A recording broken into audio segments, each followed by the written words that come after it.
Hello everyone, welcome back to my channel. इस video में हम पढ़ने वाले हैं मैक्रो इकोनॉमिक्स का chapter number 4, determination of income and employment. Chapter 3 तक हमारा कंप्लीट हो चुका है एंड माइक्रो इकोनॉमिक्स भी कंप्लीट है हमारा। लिंक दिया हुआ है डिस्क्रिप्शन बॉक्स में, आप जाकर के पढ़ लो वहाँ से। और अगर आपको नोट्स चाहिए तो उसके लिए भी इंस्टाग्राम का लिंक दिया हुआ है। तो चलिए स्टार्ट करते हैं। इसमें जो हमारा सबसे पहला टॉपिक है वो है एक्स एंटे एंड दूसरा है एक्सपोज। तो सबसे पहले इन दोनों का हम मीनिंग जान लेते हैं कि एग्जैक्टली क्या होता है। X एंटे depicts what has been planned and ex post depicts what has actually happened। तो देखो, अगर हम कोई भी चीज़ करते हैं, ठीक है, तो अगर हम कोई प्लानिंग कर रहे हैं पहले से, तो क्या हो गया, वो एक्स एंटे हो गया। और हम प्लानिंग तो कर रहे हैं लेकिन जो होता है एग्जैक्टली, ठीक है। अभी कभी कभी ऐसा होता है ना कि हम दुकान जा रहे होंगे, हम दुकान जा रहे हैं और हमने ये प्लान किया है कि हमें कोई सामान खरीदना है 100 रुपये का, ठीक है। कोई भी सामान हमें 100 रुपये तक खरीद लेना है, जो भी सामान हमें चाहिए वो 100 रुपये तक खरीदना है। और हम बाज़ार गए तो ऐसा हो सकता है ना कि हमें जो सामान हमें ख़रीदना है वो 90 रुपये तक ही मिल जाए, या फिर हो सकता है वो बढ़ करके 110 रुपये तक हमें मिले। मतलब एग्जैक्टली ज़रूरी नहीं है ना कि 100 रुपये में हमारा काम हो जाएगा, हो सकता है 90 में ही हो जाए या फिर 110 भी लग सकता है। तो क्या है कि हम प्लानिंग करके 100 का गए थे, ये क्या है, एक सेंट है, लेकिन एक्चुअली क्या हुआ, 190 का हो गया या फिर 110 का हो गया। तो क्या हो गया, एक्सपोज्ड हो गया कि व्हाट एक्चुअली हैपेंड। आगे हम क्या देखेंगे, कंजम्पशन। कंजम्पशन तो हमने माइक्रो इकोनॉमिक्स में बहुत पढ़ रखा है, यहाँ पे भी देख लेते हैं। यहाँ पे कंजम्पशन क्या है, अ consumption function describe the relation between consumption and income. यहाँ पे क्या कर रही है, रिलेशन बिटवीन इनकम, ठीक है। अ consumption function describe the relation between consumption and income. यहाँ पे कंजम्पशन फंक्शन क्या डिस्क्राइब कर रहा है, जो कंजम्पशन और इनकम है उसके बीच का रिलेशन, ठीक है। आगे क्या है, consumption ranges at a constant rate as income changes. और क्या होता है, जो भी कंजम्पशन होता है, जो भी हम चीज़ें कंज्यूम करते हैं वो चेंज होता है, कॉन्स्टेंट रेट से चेंज होता है। कैसे, जब हमारा इनकम चेंज होता है। तो ये बेसिकली होता है और बहुत ही ज़्यादा सिंपल सी बात है कि जब भी हमारा इनकम क्या होता है, अगर हमारा इनकम मान लो 50 रुपीज़ है, 50 रुपीज़ है, तो हम क्या करेंगे, इसके अकॉर्डिंग ही अपना खर्च करेंगे। तो हमारा 50 रुपीज़ है तो हम क्या करेंगे, अगर हमें खाने पे खर्च करना है तो हम 10 रुपीज़ करेंगे या 20 रुपीज़ करेंगे। लेकिन वही अगर हमारा बढ़ करके 100 रुपीज़ हो जाए तो हो सकता है हम 50 रुपीज़ खाने पे ही खर्च कर दें। तो क्या हो रहा है, हमारे इनकम के चेंज के साथ साथ हमारा जो कंजम्पशन है वो भी चेंज हो रहा है कॉन्स्टेंट रेट से।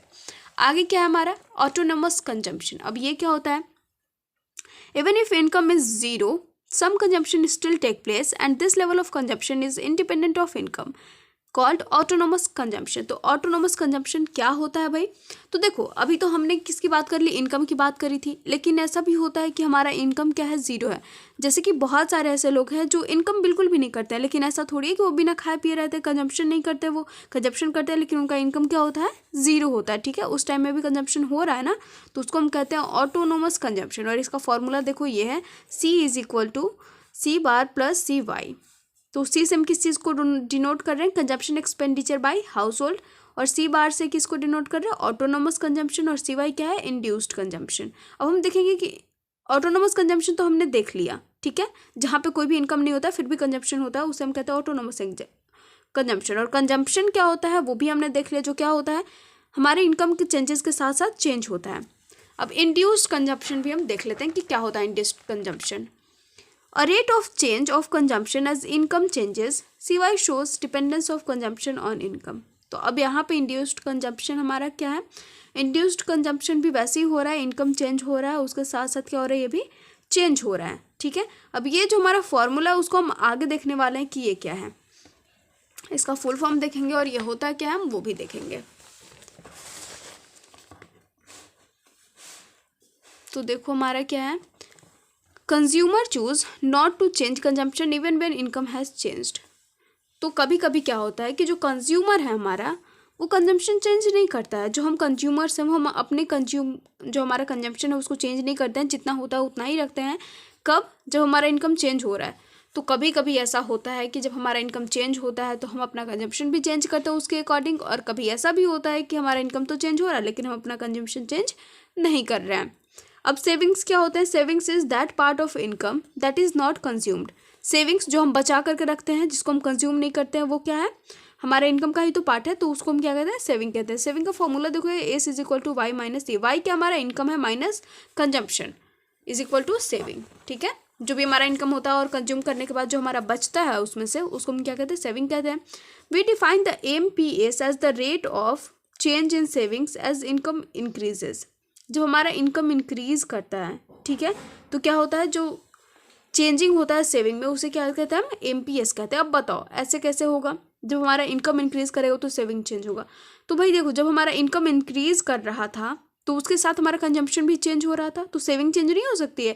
अगर हम 100 रुपये हमारा इनकम है तो हम उसमें से 50 रुपीज़ पहले क्या कर रहे थे, 50 नहीं, मान लो 40 रुपीज़ कंज्यूम सेव करके रख रहे थे। ओके, अगर हमारा यही बढ़ करके 200 हो जाए तो हम इससे ज़्यादा नहीं सेव करके रखेंगे। तो वही है, जब हमारा इनकम इंक्रीज होता है तो हमारी जो सेविंग होती है वो भी चेंज होती है। एमपीएस इज इक्वल टू क्या है, change in saving upon change in income. ठीक है, एमपीएस इज इक्वल टू ऐसे। अब आगे देखेंगे हम, आगे क्या है, marginal propensity to consume, MPC. हमारा एमपीसी देखो आ गया, जो हमारा पहले मैंने बताया था कि इसको हम जो आगे पढ़ने वाले हैं वो हमारा आ चुका है। ये होता क्या है, it is the change in consumption per unit change in income. जो हमारा इनकम में चेंज होता है और पर यूनिट क्या होता है, कंजम्पशन भी चेंज होता है, उसे हम कहते हैं marginal propensity to consume, MPC is equal to delta C upon delta Y. Delta से हमें पता है कि चेंजिंग को डिनोट करते हैं हम, तो C is equal to delta C upon delta Y. ये हमने पीछे वाले देखा था, ये जैसे हमारा देख लो यहाँ पे एमपीएस है, वैसे ही हमारा एमपीसी था और delta C upon delta Y था इज इक्वल टू सी। वैसे ही ये भी हमारा एमपीएस का फॉर्मूला है। तो एमपीएस भी देख लेते हैं क्या होता है हमारा, marginal propensity to save, MPS is equal to it is the change in savings per unit change in income. अब वहाँ हमने एमपीसी में किसकी बात करी, कंजम्पशन में चेंजिंग हो रही थी पर यूनिट जब हमारा इनकम चेंज हो रहा था, और इसमें क्या हो रही है, पर यूनिट जब हमारा सेविंग चेंज हो रहा है, किससे, इनकम जब चेंज हो रहा है। तो it is denoted by S, S से डिनोट किया जाता है, and is equal to 1 minus C. और किसके इक्वल है ये, 1 माइनस सी के। It implies that S plus C is equal to 1। तो इसका मतलब क्या है कि जो हमारा एस है, सेविंग प्लस कंज्यूमिंग है, उसको हम क्या कहते हैं, 1 है, मतलब कि वाई है। ओके, अब ये 1 माइनस सी कहाँ से आएगा, तो भाई देख लो, ये जो हमारा फॉर्मूला है ना, ये फॉर्मूला जब हम इसको अप्लाई करेंगे यहाँ पे, जैसे कि देख लो हमारा क्या, M P S is equal to delta S है, तो डेल्टा एस की जगह पे हम क्या कर सकते हैं, ये लगा सकते हैं डेल्टा, और ये वाई माइनस सी अपॉन हमारा हो जाएगा डेल्टा वाई। तो जब हम इसको अलग अलग करेंगे तो हमारा जब लास्ट में जो हमारा आएगा ना, वो कितना आएगा, 1 माइनस सी हमारा आ जाएगा रिमेनिंग। तो वही हमारा M P S is equal to, यहाँ पे देखो लिखा हुआ कि क्या होता है, 1 माइनस सी के इक्वल होता है। एवरेज प्रॉस्पेंसिटी टू कंज्यूम, अब हम यहाँ पहुँच गए हैं एवरेज में। पहले कहाँ था, मार्जिनल, जिसमें चेंजिंग हो रही थी, और इसमें क्या होगा, चेंजिंग नहीं होगा।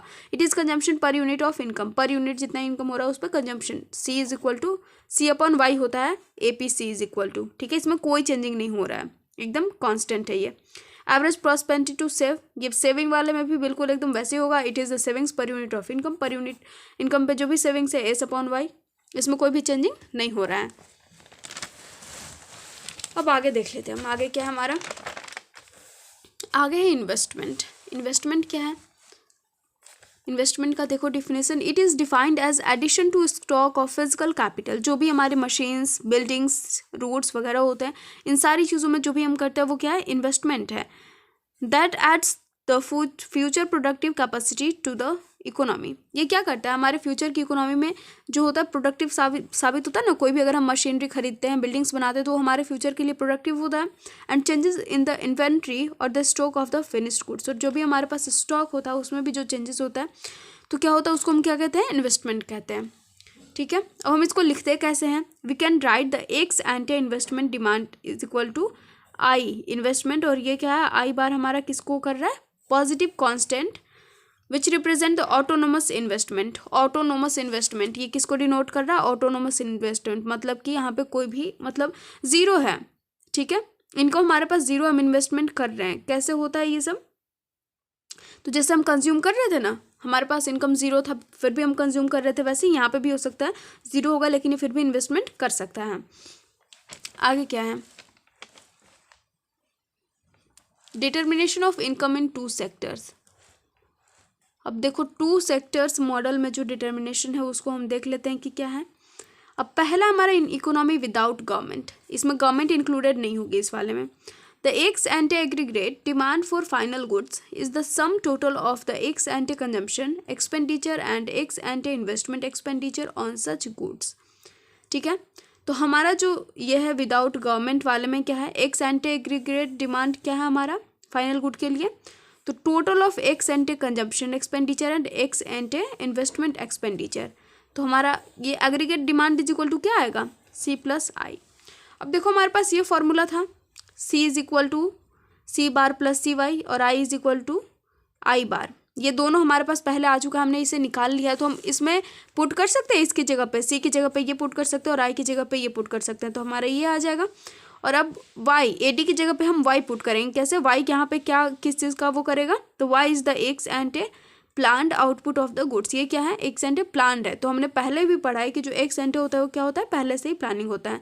When the final goods market is in equilibrium, तो जो भी हमारे फाइनल गुड्स मार्केट में है, जब इक्विलिब्रियम में रहेंगे तब क्या होगा हमारा, y is equal to C bar plus C Y plus I bar. ठीक है, ये हमारा फॉर्मूला यूज़ होगा।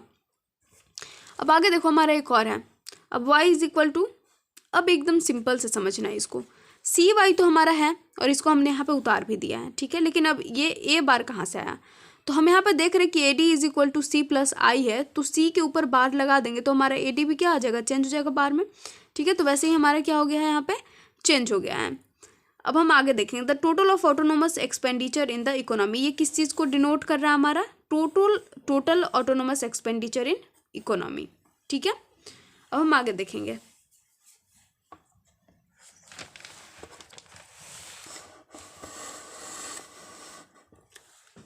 In the economy with the government, तो पिछला वाला हमारा क्या था, विदाउट गवर्नमेंट था, उसमें गवर्नमेंट इंक्लूडेड नहीं थी, इसलिए हमारा जो फॉर्मूला था वो इतना ही आ रहा था। लेकिन अब क्या हमारा गवर्नमेंट इंक्लूडेड है, तो इसलिए हमारा इतना बड़ा फॉर्मूला यूज़ होगा जिसमें कि गवर्नमेंट भी होगी और जो हमारा इनकम होगा उसमें से गवर्नमेंट की जो टैक्स होगी वो भी माइनस कर दिया जाएगा।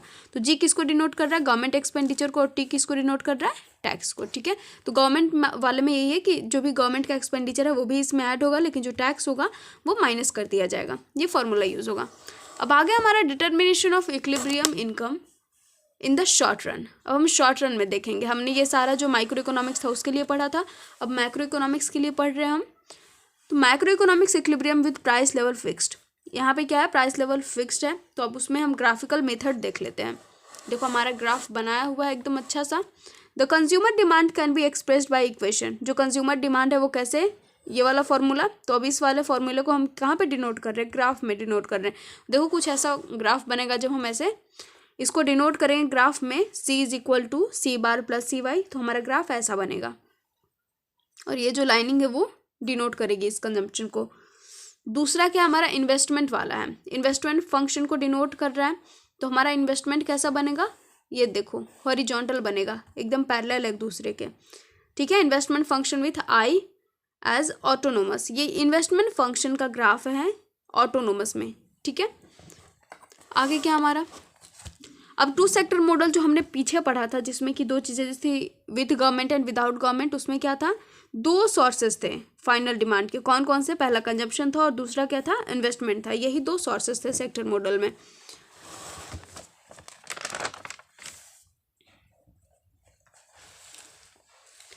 एग्रीगेट डिमांड क्या है भाई, ग्राफिकल प्रेजेंटेशन इसका क्या है, सबसे ज़्यादा जो हमारा इंपॉर्टेंट था वो आपको पता होना चाहिए कि कहाँ तक था, वो हमारा था average prosperity to save, APS जहाँ तक था हमने देखा था इन्वेस्टमेंट तक, वहाँ पर बहुत ज़्यादा इंपॉर्टेंट था। अब ये बस ग्राफिकल मेथड है, तो बस देख लो एक बार कि क्या है। The aggregate demand function shows the total demand made up of consumption plus investment at each level of income. तो aggregate demand is equal to क्या होता है, ये हमारा फॉर्मूला हमने पहले ही निकाल लिया है कि ये होता है। अब हम इसका देख लेते हैं कि कैसे बनेगा ग्राफ। तो ग्राफ देखो कैसे बन रहा है, एकदम पैरेलल बन रहा है एक दूसरे के। जो हमारा ओ एम है, ओ एम किसके इक्वल टू है, सी बार के इक्वल टू है।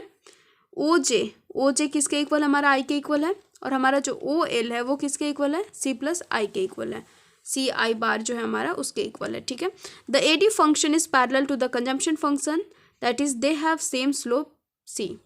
तो अब यहाँ पे हमें क्या देखना है कि जो हमारा ए डी है, जो ए डी फंक्शन है वो किसके पैरेलल है, कंजम्पशन फंक्शन के एकदम पैरेलल है ना, पैरेलल दिख रहा है। तो क्या बता रही है कि ये दोनों का सेम जो स्लोप है वो क्या है, दोनों का सेम है, एकदम एक दूसरे के दोनों पैरेलल हैं। अब आगे क्या हमारा, supply side of macro economic equilibrium. तो हमने पढ़ा था माइक्रो इकोनॉमिक में क्या कि supply is equal to demand होता है, demand is equal to supply होता है। अब इसमें तो इंडिविजुअल का था माइक्रो में, लेकिन मैक्रो में क्या है, पूरी की पूरी इकोनॉमी का सप्लाई और पूरी की पूरी इकोनॉमी का डिमांड होगा। ठीक है, तो ये हमारा एग्रीगेट सप्लाई का देखो बना है, ऐसा जो ग्राफ है वो कुछ इस तरह का बना है। ये पूरी की पूरी हमारी इकोनॉमी की सप्लाई है। अब देखो इक्विलिब्रियम का थोड़ा सा और देख लो क्या होता है, AD is equal to AS, ठीक है। जहाँ पे डिमांड और सप्लाई एक दूसरे को टच करता है वहीं पे तो हमारा इक्विलिब्रियम होता है। तो जहाँ पे पूरा का पूरा एग्रीगेट डिमांड और एग्रीगेट सप्लाई एक दूसरे को टच करेगा उस पॉइंट को क्या कहेंगे हम, इक्विलिब्रियम कहेंगे, ठीक है। जैसे कि ऐसे गया और फिर एक ऐसे गया तो इस पॉइंट को हम क्या करेंगे, अगर हमारा ये सप्लाई है और ये एग्रीगेट डिमांड है तो इस पॉइंट को हम कहेंगे इक्विलिब्रियम, ठीक है, इक्विलिब्रियम। तो अब देखो हमारा एक और चीज़ है, AD is equal to S तो चलो बनता है, लेकिन एक और चीज़ है AS is equal to I, equilibrium is equal to क्या होता है, S इक्वल टू I भी होता है। अब ये कैसे आएगा, तो AD इज इक्वल टू जब हम AS लिखेंगे तो AD का हमारा क्या था, C प्लस I था स्टार्टिंग में, और AS का क्या है, C प्लस AS, ठीक है। तो जब हमारा इतना आ गया तो हम क्या करेंगे, ये दोनों हमारा कट जाएगा तो हमारा I is equal to S बचेगा, इतना आ गया हमारा।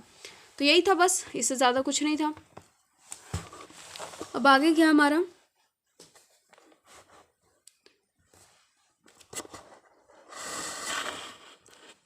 Effect of N autonomous change in the aggregate demand on income and output.